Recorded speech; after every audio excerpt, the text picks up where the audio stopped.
As a culture, we are growing, or perhaps have already grown, immune to the horrific slayings not only in the battlefield, but even on our streets. It seems violence is the lust of our times.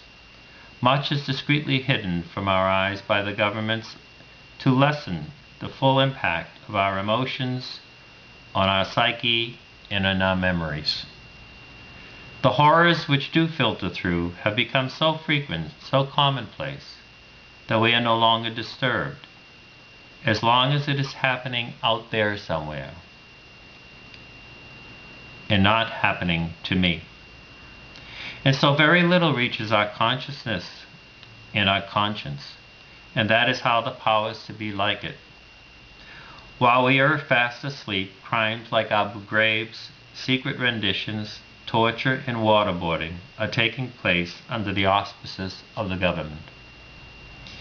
And when these crimes are discovered by probing journalists or some whistleblower, we are told that these barbarous acts are necessary for the purpose of interrogation and in order to keep our troops safe and to help in the war against terror.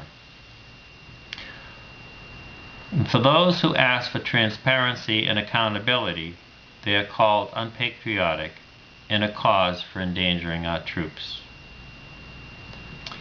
Here are a couple of quotes from Leo Tolstoy in his book called The Kingdom of Heaven is Within You. War, fighting, slaughter, massacres of men, and we have now in our century, which was the 19th century at the time of his writing, with our civilization, with the spread of science, and the degree of philosophy which the genius of man is supposed to have attained, schools for training to kill very far off, to perfection great numbers at once, to kill poor devils of innocent men with families and without any kind of trial. And what is most bewildering is that the people do not rise against their governments. For what difference is there between monarchs and republics?